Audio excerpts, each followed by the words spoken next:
Yo, what's good people? This your boy Sean J, representing Debonair Millionaires. Today I got 8 business tactics that I believe will make you successful within business. Let's talk about it.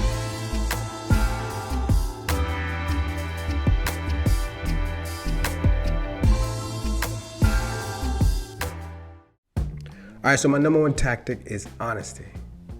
I say this because you ever seen something on like a commercial or something, you saying, oh, okay, I get this and this and this, and this is exactly what I'm looking for. Yeah, I'm gonna buy that thing. It's a program or something, or some type of education that's gonna get you to something that you want. And then in the end, you find out it has nothing to do with that.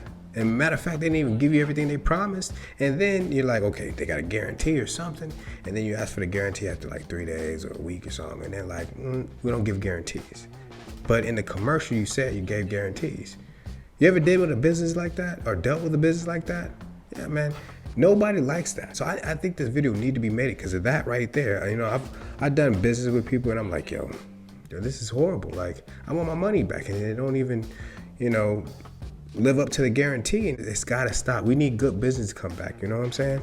And I'm not even talking about honesty where it's just contracts. You know what I'm saying? Like, some people are like, yo, it's in the contract. We said we get to, keep you under the contract for 7 years or something. Like, no. Sometimes the contracts be badly written, you know what I'm saying? Like where they keep you under like a slave. You see it with the entertainers. I'm just saying, like you see it with a lot of entertainers, a lot of athletes where they'll keep them in a contract where it's not beneficial for both parties. Like, you don't think that has karma behind it? Like, honesty needs to be brought back to business because there's a lot of bad business dealings out there. And I really feel like, no one's saying it. Like, we got to bring it back. Like, if you can't supply what you're talking about, you can supply, don't talk about it. You know what I'm saying? Let me tell you this, right? If you ever find yourself in a contract where they want you to get a contract, whatever, there's an app. It's called Kira. This app right here goes through the contract, lets you know the things that you need to know inside the contract. So all you people, or SoundCloud rappers or whatever, you know what I'm saying, athletes about to sign up big, either go through that contract with a lawyer or get this app, Kira, and then, read through it, especially read through all your contract. I know people don't like to read, and that's where they hide it all. Like, they'll be like, didn't you sign this? You didn't read it? Also, if you are the business owner making the contracts, there's another app. It's called, what is it called? Conga, Conga. This app lets you know when contracts are due, what contracts are due in the contract, what elements you're looking for. Also, it's just a good way to see a contract without seeing just words on paper. You know what I'm saying? So these two apps, I don't think a lot of people know about in the public. They just came out.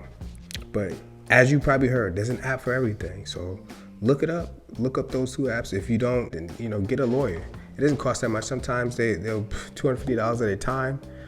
Look it up. I'm just saying, just talk to a lawyer before signing anything that has years of your life signed into it, okay? Okay, number 2, investing into the community. That could be either onboarding or which is hiring from somebody within that community, or it could be just improving the community or environment around it, like, painting the sidewalk, or, just adding something of value to the community itself. So I say this because a lot of times business is all about what you create, the experience for the customer, right? A lot of times you can gain customer appreciation by what you do for the community around it. You can look at number 2, like buying real estate.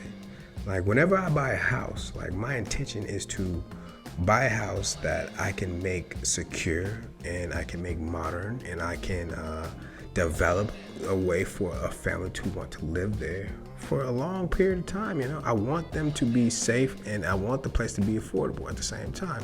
So whenever I buy real estate, I'm not buying it for me. Okay, number 3. When it comes to business, either if you want to start one or if you're involved in one, you should want to have a good relationship with money. And I'm not just talking about budgeting. That's a given. Like, that should be known. But I'm talking about money isn't the root of all evil. Money is not bad. Money is only a tool that you can use to either improve what you already have established or improve the community around you. I believe that's all what money is for. If you're starting a business or if you're being part of a business, you're trying to help the community around you build value, Okay, so number 4 rolls right off of number 3, right? And number 4 basically is giving back to the community, 10% of your earnings. Like you hear with church, that tithe and offering thing. It's just giving back, you know?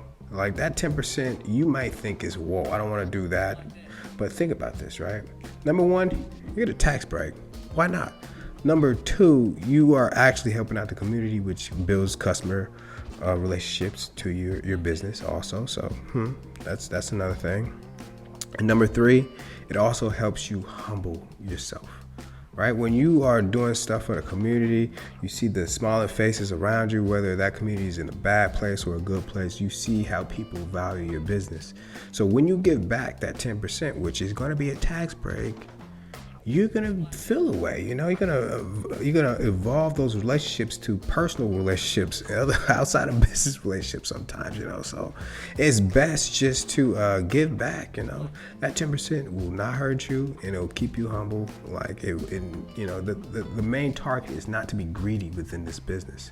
You're hiring people for less than what what their value is, like, or doing customers wrong. You know what I'm saying? Like it keeps you humble, you know. It keeps you giving back. So that's the whole point of that 10%, you know. Okay, number 5, do to others only what you would want done to you. And what I mean by this is, like, you don't want to call a business and then they're all disrespectful and they don't give you to the right person or give you the right information, right?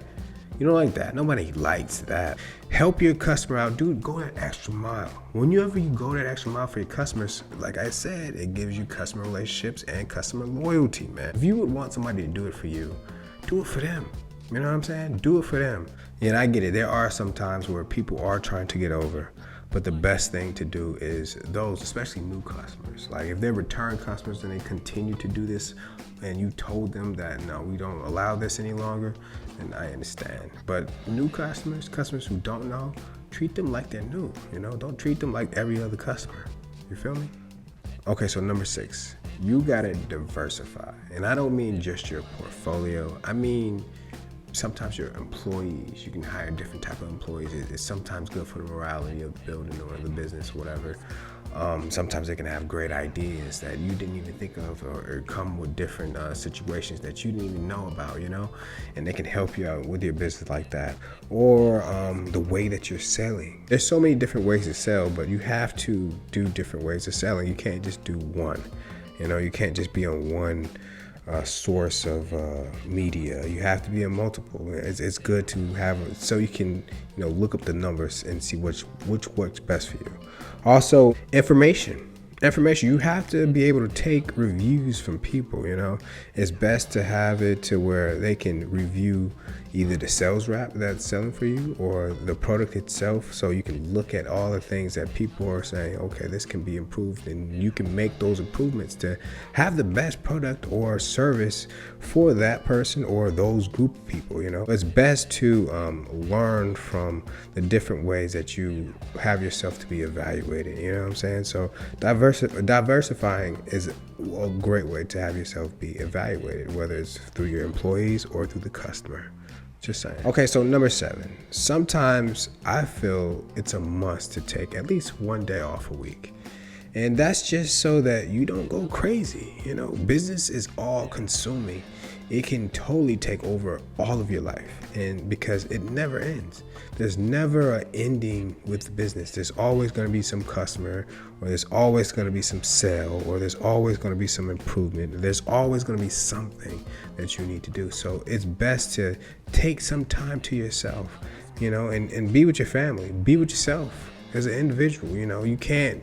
It's like being in a pressure cooker, you know. If you're in a pressure cooker too long, you dry out, and when you dry out, you fall out, you know. You get too stressed, and you don't want that. So the best thing for you to do is to go ahead, take one day off a week, just rest. Take that rest, or take that time with your family, and enjoy that one day. Once the business is established, at least one day, you know. Okay, so number 8, it is best to be the owner over an employee in a business. And you say that, I might say that like like you thought I was talking about being an owner anyway the entire time. But no, you can be a lawyer, you can be a doctor, You can be what else? What else I write? A salesperson. Salespeople make a lot of money, but yeah, and you not own the business. You're selling all this stuff and you don't own the business. You're doing this work for the business and you don't own the business. So why do I say that that's bad? Because number one, you don't know what that business actually represents. You know, you don't know what that owner really represents behind closed doors. You know, he doesn't, Nike having warehouses out in China that have underage kids working to make their shoes or whatever, something like that. You don't know. You don't know if Balenciaga is really trying to. You don't know what the company really represents. So it's best for if you are a person who likes to have a knowing, you know what I'm saying? Like, we don't want to protest later and be like, oh, they're racist. The owner was racist. No. Why don't you just start the company, One day I would hope that you would start your own, just so you know what the company is, the backbone of it, what it truly represents, because we don't all know what it truly represents. Sometimes the owner might just be trying to get money, and we don't know what his money is for. We don't know if it's money laundering or anything like that. So we just know that the best thing, if you're gonna put in so much work, be the owner. But anyway, this is my 8 tactics that I believe that each person should consider when starting a business or even being involved in the business. Like, you don't have to be the owner, but I think it's best. And you don't have to follow all these things, but I think it's best, man. If you're gonna have goodwill and you're gonna be out here for the people, and you're gonna help out your community, I think it's best to follow these 8 things whenever starting or being involved in the business. And I know sometimes if you're working for McDonald's, you can't help that they're putting this food out to the people. I know that, and sometimes you gotta take what you can get. But hopefully one day that you're working yourself to be in the position to make decisions to help out your community. That's all I'm trying to get past. All right. So, holla at your boy.